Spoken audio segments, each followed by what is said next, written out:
चलिए गाइस, हम स्टार्ट करते हैं crash course of periodic table. तो यहाँ पे पीरियोडिक टेबल में जितनी इंपॉर्टेंट बातें निकल के आएंगी मैं आपको बता दूंगा, जहाँ से मैक्सिमम चांसेस है कि क्वेश्चन पूछे जाते हैं उनको कवर करूंगा। यहाँ मैं हिस्टोरिकल अप्रोच नहीं कवर कर रहा हूँ, जहाँ पे मैं Lothar Meyer curve, Dobereiner triad, Mendeleev, modern periodic table, drawback of Mendeleev periodic table, ये सब एक हिस्टोरिकल अप्रोच है। ये आप मान के चलता हूँ, ये आप पढ़ के बैठे हो, तो यहाँ से जो बातें ज़्यादा पूछ जाती है मैं वहाँ पे आता हूँ। तो सबसे पहले देखिए, मैं इस पीरियोडिक टेबल में आपको हर ब्लॉक का कुछ जर्नल, कुछ इंपॉर्टेंट कैरेक्टरिस्टिक्स, प्रॉपर्टी बता दूंगा। उसके बाद अब मेरा मेन फोकस होगा ionisation energy, electron affinity, electronegativity, ionic mobility. इन सब से जितने क्वेश्चन पूछे जाते हैं, जिस तरह के क्वेश्चन पूछे जाते हैं, मैं उसको डिस्कस कर लूँगा आपसे। देखिए, सबसे पहले हम चारों ब्लॉक की जनरल प्रॉपर्टी देख लेते हैं। तो आप इधर देखिए, अगर मैं एस ब्लॉक की बात करूँ आपसे, तो एस ब्लॉक जो होते हैं फर्स्ट ए और सेकेंड ए ग्रुप में रखे जाते हैं, या ग्रुप 1 या ग्रुप 2 बोलते हैं। फर्स्ट ए ग्रुप को एल्कली मेटल्स बोलते हैं, सेकेंड ए ग्रुप को एल्कलाइन अर्थ मेटल्स बोलते हैं। एल्कली मेटल्स में hydrogen, lithium, sodium, potassium, rubidium, caesium, francium, ये एलिमेंट्स होते हैं। और यहाँ पे सेकेंड ए ग्रुप में beryllium, magnesium, calcium, strontium, barium, radium. हालांकि मुझे पता है अब ऑलमोस्ट आप लोग को ये सब याद रहता है, फिर भी अगर यही याद है तो एक बार मैं फिर से बता देता हूँ कि फर्स्ट ए ग्रुप यानी एल्कली मेटल को याद करने का ट्रिक क्या होता है लीना की रब से फरियाद, है लीना की रब से फरियाद। और इसके लिए हम बात कर सकते हैं second group alkaline earth metal ले, बेटा मांगे कन्या सुंदर बाप राजी, बेटा मांगे कन्या सुंदर बाप राजी। Beryllium, magnesium, calcium, strontium, barium, radium. ठीक है। और थोड़ा सा पी ब्लॉक भी आपको अगर याद करा दें तो पी ब्लॉक होता है 13 to 18 group 13 two group 18 p block होता है।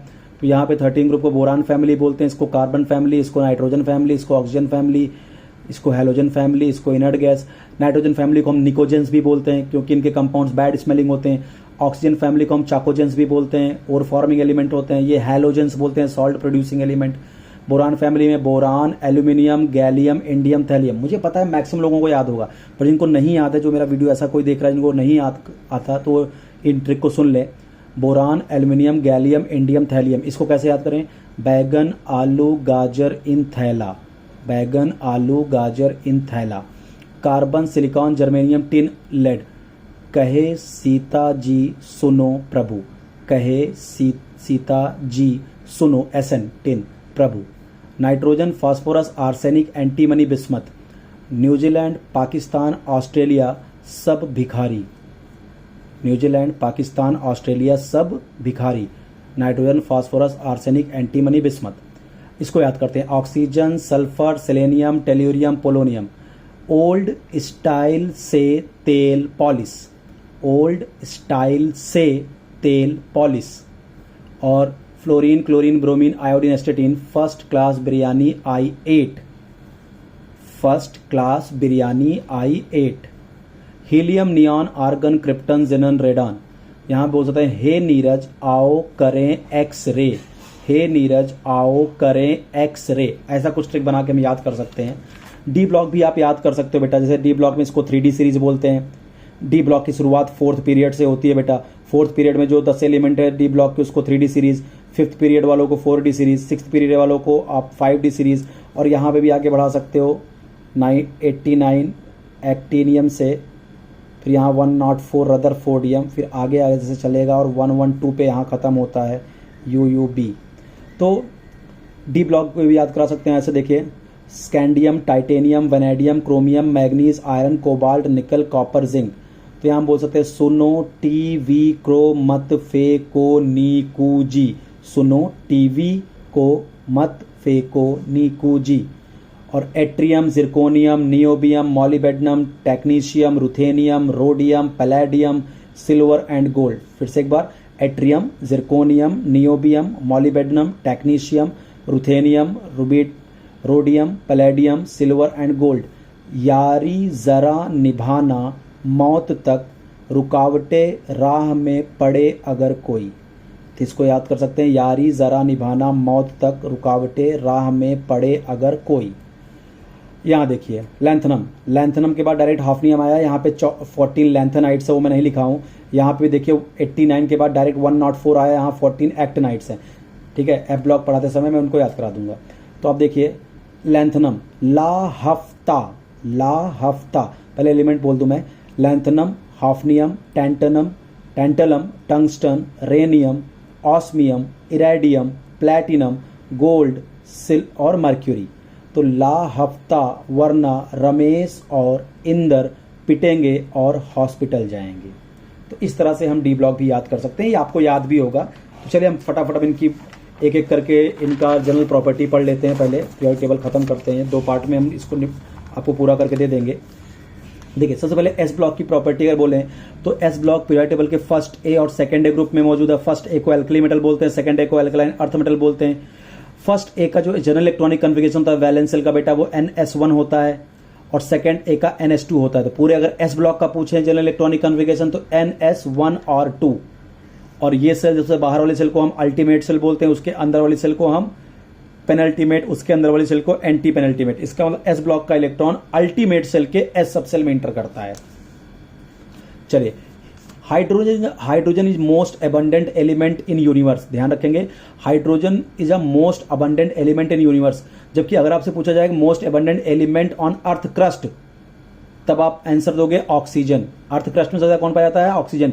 पूरे यूनिवर्स का सबसे मोस्ट अबंडेंट एलिमेंट कौन है? हाइड्रोजन। पूरे यूनिवर्स का सबसे most abundant element hydrogen. Earth crust में मोस्ट अबंडेंट एलिमेंट कौन है? ऑक्सीजन। उसके बाद सिलिकॉन, फिर एल्यूमिनियम। ये 3 ऑर्डर भी याद रखिएगा अर्थ क्रस्ट पे, मोस्ट अबंडेंट ऑक्सीजन, फिर सिलिकॉन, फिर aluminium. All s block elements are metal, जितने भी एस ब्लॉक के एलिमेंट है सब मेटल है, और मेटल जो होते हैं मोस्टली वो सॉलिड होते हैं। इन एस ब्लॉक 2 ही लिक्विड हैं, caesium and francium are liquid. Caesium और फ्रांसियम जो होते हैं वो लिक्विड होते हैं। पूरा एस ब्लॉक मेटल है, मेटल मोस्टली सॉलिड होते हैं, बट सीजियम और फ्रांसियम क्या होते हैं? लिक्विड। तो अगर मैं आपको एक ट्रिक बता दूं, पूरे पीरियोडिक टेबल में 4 ही ऐसे मेटल हैं जो लिक्विड हैं। पूरे पीरियोडिक टेबल में total liquid metal in periodic table 4, caesium, francium, gallium और मर्क्यूरी। सीजियम, फ्रांसियम, गैलियम और मर्क्यूरी। तो इसको याद करने की एक ट्रिक बता देता हूं आपको। साजिया फिर गले मिलेगी, साजिया एक लड़की है, फिर गले मिलेगी, साजिया सीजियम CS, फिर FR फ्रांसियम, गले GA गैलियम, मिलेगी गी मर्क्यूरी। ठीक है, तो साजिया फिर गले मिलेगी, सीजियम, फ्रांसियम, गैलियम और मर्क्यूरी। ये 4 ऐसे मेटल हैं पीरियोडिक टेबल में जो लिक्विड स्टेट में एग्जिस्ट करते हैं। बट ध्यान रखना, उसमें से जो मर्क्यूरी मेटल है वो रूम टेम्परेचर पे लिक्विड स्टेट में होता है। बाकी ये जो तीनों मेटल है ना, ये अबव 30 डिग्री सेल्सियस लिक्विड में एग्जिस्ट करते हैं। लाइटेस्ट मेटल अगर पूरे पीरियोडिक टेबल में बोले तो लिथियम है। लाइटेस्ट मेटल कौन है? लिथियम है। Francium and radium are radio active. जो एस ब्लॉक में जो फ्रांसियम और रेडियम है वो क्या है? रेडियो एक्टिव है in S block. Bromine is only non metal exist in liquid state. देखो 4 मेटल लिक्विड स्टेट में एग्जिस्ट करते हैं, साजिया फिर गले मिलेगी, सीजियम, फ्रांसियम, गैलियम और मर्क्यूरी। ये 4 मेटल हैं जो लिक्विड स्टेट में होते हैं। एक नॉन मेटल है जो लिक्विड स्टेट में होता है, ब्रोमीन होता है बेटा। First A group is called alkali metal. बेटा हम फर्स्ट ए ग्रुप को एल्कली मेटल क्यों बोलते हैं? क्योंकि फर्स्ट ए ग्रुप के जो हाइड्रोक्साइड्स होते हैं वो क्या होते हैं? बेसिक होते हैं, इसलिए उनको एल्कली मेटल्स बोलते हैं। और सेकंड ए ग्रुप को हम एल्कलाइन अर्थ मेटल क्यों बोलते हैं? कि जो सेकंड ए ग्रुप के जो ऑक्साइड्स होते हैं वो बेसिक होते हैं और फाउंड इन अर्थ क्रस्ट पे पाए जाते हैं, इनको एल्कलाइन अर्थ मेटल बोलते हैं। यानी एल्कली मेटल क्यों बोलते हैं? क्योंकि उनके हाइड्रोक्साइड बेसिक होते हैं फर्स्ट ए ग्रुप के। एल्कलाइन अर्थ मेटल क्यों बोला जाता है सेकंड ए ग्रुप को? क्योंकि उनके जो ऑक्साइड्स होते हैं वो बेसिक होते हैं और वो अर्थ क्रस्ट में पाए जाते हैं। आइए general property of P block अब देख लेते हैं। पी ब्लॉक में अगर हम बेटा बात करें तो general electronic configuration P block का क्या होगा? NS2Np126। तो जैसे आपको पता था क्या है? बोरान फैमिली है, कार्बन फैमिली है, नाइट्रोजन फैमिली है, ऑक्सीजन, फ्लोरीन और नियॉन। तो बोरान फैमिली का होगा NS2Np1, carbon NS2Np2, nitrogen NS2Np3, oxygen NS2Np4, halogen NS2Np5, neon NS2Np6। तो देखिए NS2Np126 इसके वैलेंस सेल का जनरल इलेक्ट्रॉनिक कन्फिगरेशन होता है। पी ब्लॉक कंटेन्स, देखिए एस ब्लॉक पूरा मेटल था, बट पी ब्लॉक में बेटा मेटल्स भी होते हैं, नॉन मेटल्स भी होते हैं, मेटलॉइड्स भी होते हैं। तो अपने को यही पूछता है कौन कौन से नॉन मेटल है, कौन कौन से मेटलॉइड, ये कैसे पहचाने पी ब्लॉक में? तो उसके लिए मैं आपको एक ट्रिक बताता हूं। पहले नॉन मेटल के लिए ट्रिक बताता हूं। ट्रिक है ABCD। ए का मतलब ए पहले अल्फाबेट में आता है यानी वन एलिमेंट। बी क्या है? ए के बाद बी आता है यानी 2 एलिमेंट। और डी चौथे नंबर पे आता है 4 एलिमेंट। यानी फर्स्ट पी ब्लॉक का जो ग्रुप है उसमें पहला ही एकमात्र एलिमेंट होगा जो नॉन मेटल होगा, बोरान। फिर जो 3 ग्रुप हैं, बोरान के बाद जो 3 ग्रुप हैं ये वहां 2 एलिमेंट शुरू के जो होते हैं वो नॉन मेटल होते हैं। जैसे carbon silicon non metal, nitrogen phosphorus non metal, oxygen sulphur non metal. उसके बाद डी, उसके बाद जो ग्रुप होता है ऑक्सीजन के बाद क्या, हैलोजन। वहाँ चारों एलिमेंट जो होते हैं वो नॉन मेटल होते हैं, यानी फ्लोरीन, क्लोरीन, ब्रोमीन, आयोडीन क्या होगा, नॉन मेटल। तो ये बेटा एक अच्छी ट्रिक है जिससे आप समझ जाओगे कि कौन कौन से नॉन मेटल पी ब्लॉक में होते हैं। ए बी 3 डी, ए का मतलब अल्फाबेट का फर्स्ट नंबर यानी 1 एलिमेंट, यानी पी ब्लॉक में जो फर्स्ट ग्रुप है उसका एक ही एलिमेंट होता है जो नॉन मेटल होगा। फिर जो उसके बाद के जो 3 ग्रुप हैं उसमें हर 2 एलिमेंट, बी ए के बाद बी आता है, दो एलिमेंट, हर 2 एलिमेंट जो होंगे शुरू के वो नॉन मेटल होंगे।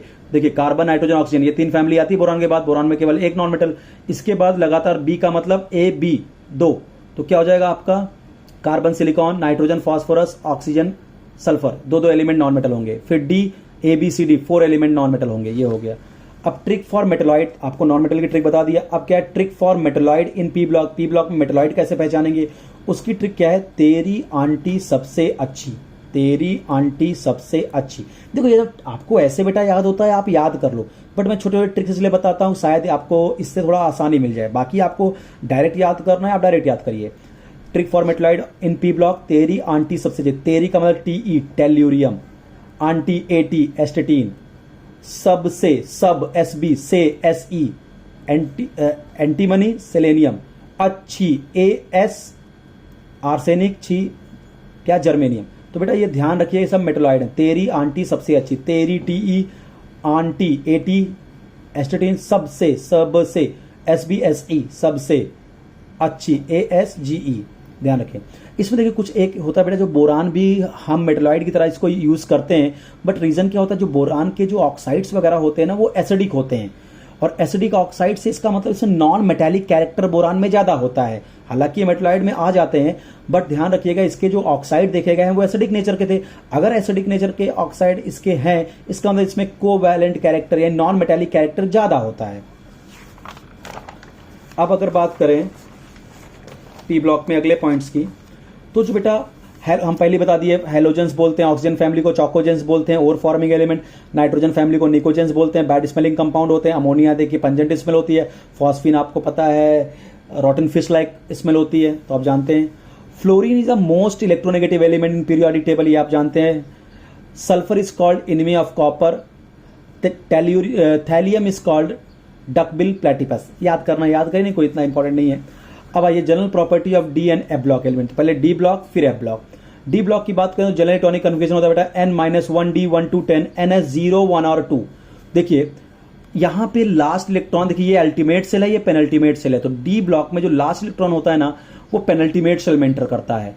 तो n-1d 1 to 10 ns0 1 और 2। नॉर्मली एक्चुअली ns2 होता है बेटा, नॉर्मली ns2 होता है, बट कभी कभी क्या ये जो ns2 वाला इलेक्ट्रॉन है बड़ी धोखाबाजी करता है, ये कभी कभी अपने इलेक्ट्रॉन को डी में डाल देता है, तो कभी एक इलेक्ट्रॉन को डालता है, कभी दोनों इलेक्ट्रॉन को डाल देते हैं, ठीक है।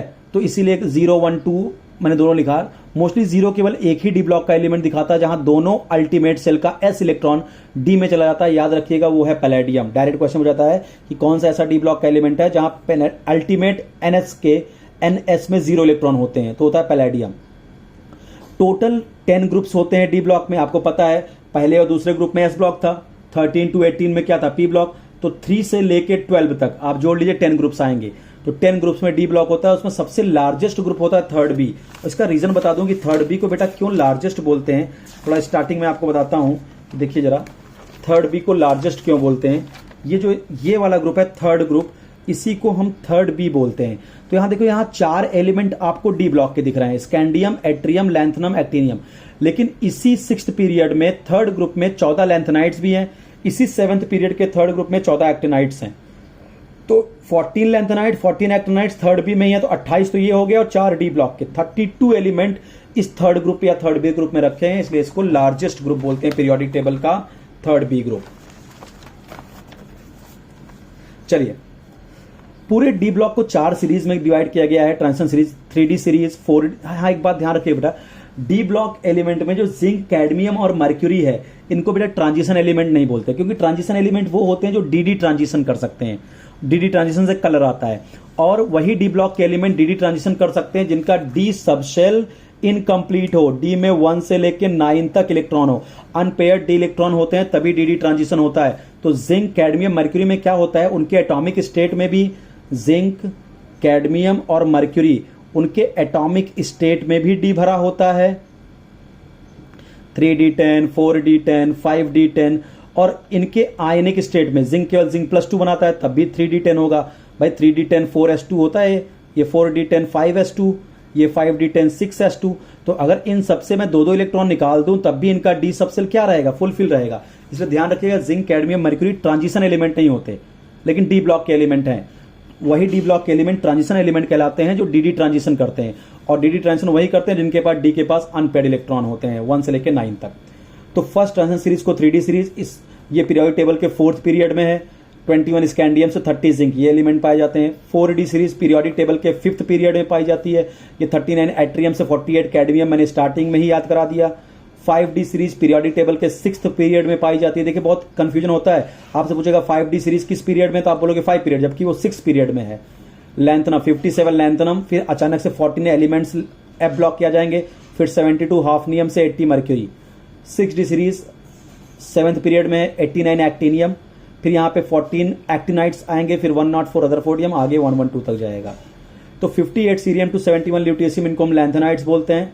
90 थोरियम टू 103 लॉरेंसियम, इनको हम एक्टिनाइट्स बोलते हैं। ये एफ ब्लॉक के एलिमेंट्स हैं। हाईएस्ट मेल्टिंग पॉइंट मेटल जो होता है टंगस्टन होता है, 3410 डिग्री सेल्सियस इसका मेल्टिंग पॉइंट होता है बेटा। हाईएस्ट मेल्टिंग पॉइंट मेटल, आपको ये वैल्यूज नहीं याद करनी है, मैं आपको वैसे बता दिया। हाईएस्ट मेल्टिंग पॉइंट मेटल होता है tungsten. Highest melting point element पूछे तो डायमंड, कार्बन होता है।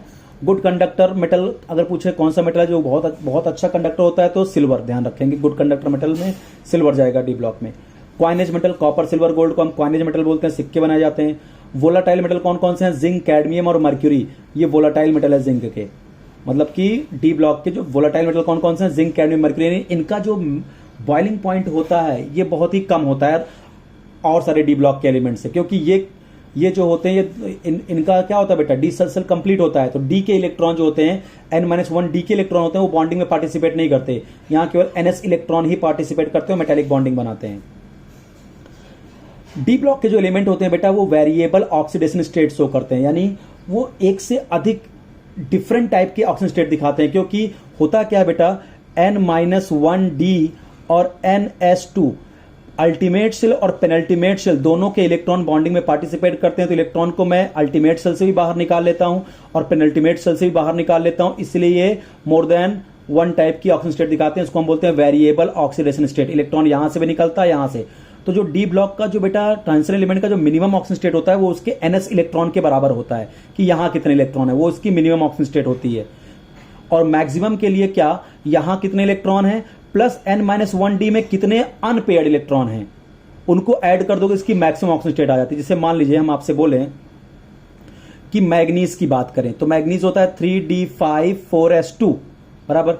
तो मैग्नीज डी अगर बनाइए तो 5 इलेक्ट्रॉन आप भरेंगे, तो यहां पे 5 अनपेयर्ड 1 2 3 4 और 5 और ये 4s2। तो मिनिमम ऑक्सीजन स्टेट कितना होता है, ns इलेक्ट्रॉन के बराबर। तो मिनिमम तो हो गया +2, और मैक्सिमम ऑक्सीजन स्टेट कितना होगा,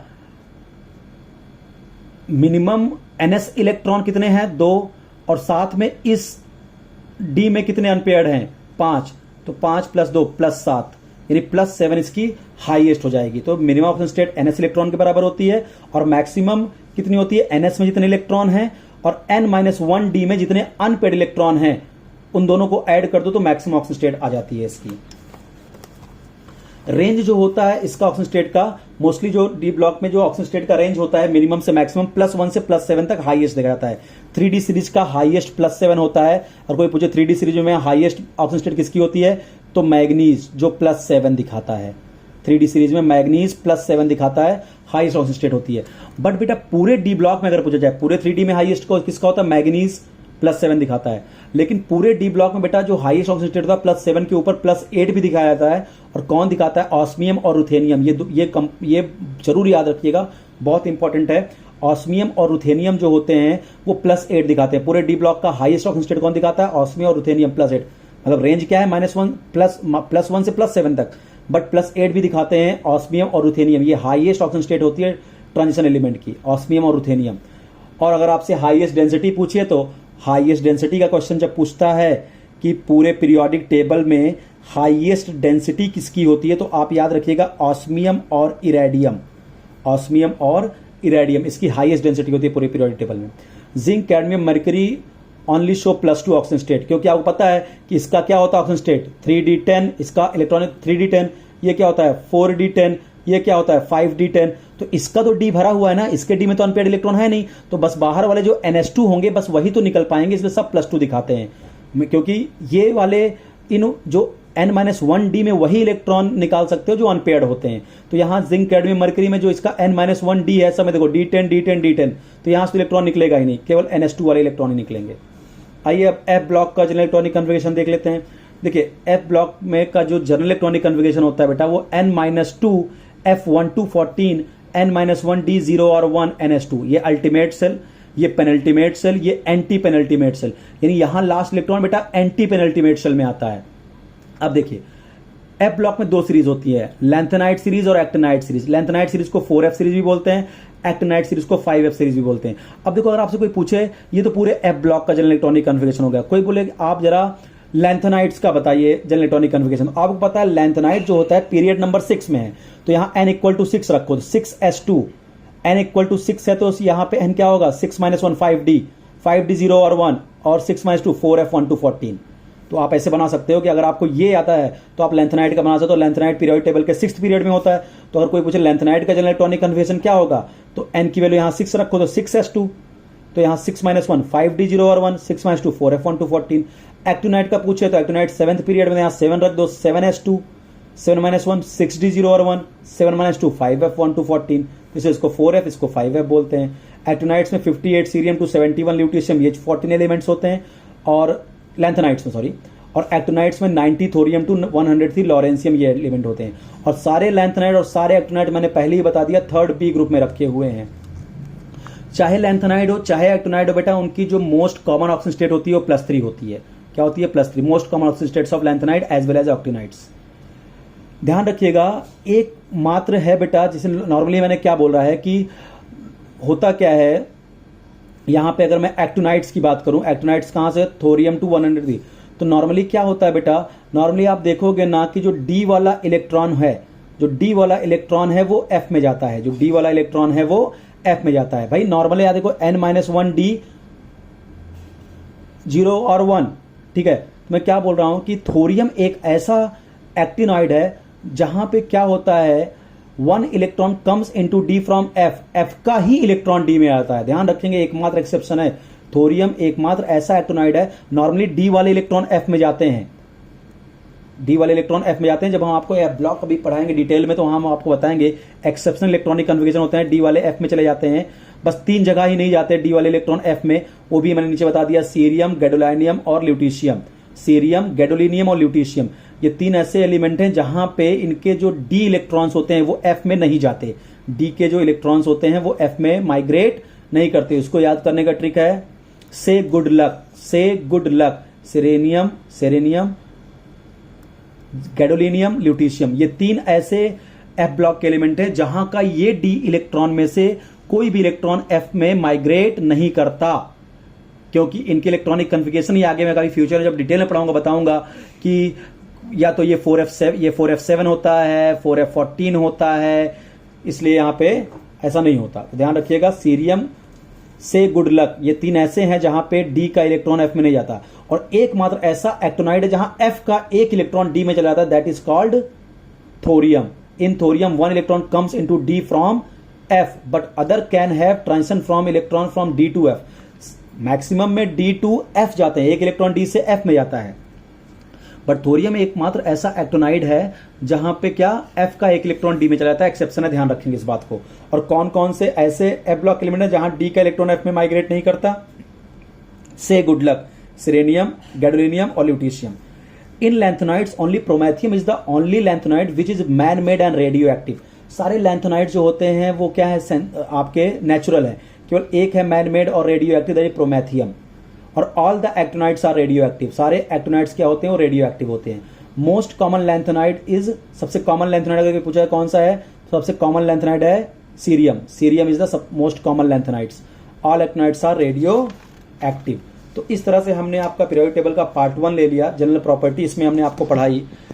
अब हम नेक्स्ट आपके वीडियो में इसका पार्ट 2 लेंगे, जहां पे हम इनकी कुछ प्रॉपर्टीज लेंगे, उनको लेफ्ट टू राइट और टॉप टू बॉटम डिस्कस करेंगे कि कैसे वेरी करती हैं। Thank you.